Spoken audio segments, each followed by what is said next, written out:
கோவை விமான நிலையம் அருகே கல்லூரி மாணவி கூட்டு பாலியல் பலாத்காரம் செய்யப்பட்ட வழக்கில் குற்றவாளிகள் கைது செய்யப்பட்டாங்க. விசாரணையில் அவர்கள் அதே நாளில் ஆடு மேய்க்கும் தொழிலாளி ஒருவரை கொலை செய்ததும் தெரிய வந்திருக்கு.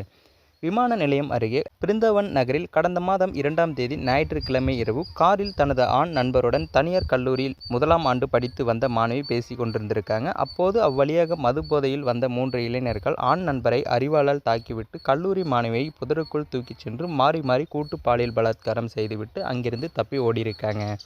இந்த சம்பவம் தமிழகம் முழுவதும் பெரும் அதிர்ச்சியை ஏற்படுத்தியது. இதனையடுத்து குற்றவாளிகளை பிடிக்க 7 தனிப்படைகள் அமைக்கப்பட்டு தீவிரமாக தேடி வந்திருக்காங்க. இந்த நிலையில கூட்டு பாலியல் பலாத்காரத்தில் ஈடுபட்ட குற்றவாளிகள் 3 பேர் கோவை துடியலூர் அருகே உள்ள வெள்ளக்கிணறு பகுதியில் பதுங்கியிருந்த சதீஷ், இவருக்கு 30 வயதாகுது, இவரது சகோதரர் கார்த்திக், இவருக்கு 21 வயதாகுது மற்றும் உறவினரான 20 வயது குணா ஆகியோரை சுட்டு பிடிச்சிருக்காங்க. இதனையடுத்து காயம் குணமடைந்த பிறகு அவர்கள் 3 பேரும் கோவை மத்திய சிறையில் அடைக்கப்பட்டு 3 பேரை காவலில் எடுத்து விசாரித்த போது பல்வேறு அதிர்ச்சி தகவல்கள் வெளியாகியிருக்கு. மாணவி பலாத்கார சம்பவம் நடந்ததற்கு முன்பு 3 பேரும் மாலையில் அன்னூர் செராயம்பாளையம் பகுதியில் காட்டில் ஒதுக்குப்புறமான இடத்தில் அமர்ந்து மது அருந்திருக்காங்க. அப்போது அங்கு வந்த மூத்த கவுண்டம்புதூர் குறும்பம்பாளையத்தைச் சேர்ந்த ஆடு மேய்க்கும் தொழிலாளி 55 வயதாகும் தேவராஜ் என்பவரை கொலை செய்தது தெரிய வந்திருக்கு. அன்றைய தினம் இரவில் தான் மாணவி பலாத்கார சம்பவம் நடந்தது விசாரணையில் தெரிய வந்திருக்கு.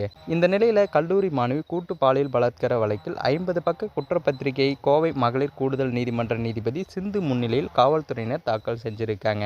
அத்துடன் 400 பக்க ஆவணங்களும் இணைக்கப்பட்டிருக்கு. மேலும் 13 சட்ட பிரிவுகளில் வழக்கு பதிவு செய்யப்பட்டுள்ளதாக குறிப்பிட்டிருக்காங்க. குற்றப்பத்திரிகையில் முதல் குற்றவாளியாக கருப்புசாமியும், 2வது குற்றவாளியாக அவரது தம்பி கார்த்திகையும், 3வது குற்றவாளியாக தவசியம் சேர்க்கப்பட்டிருக்காங்க. தற்போது குற்றவாளிகளின் புகைப்படம் வெளியாகி அதிர்ச்சியை ஏற்படுத்தியிருக்கு.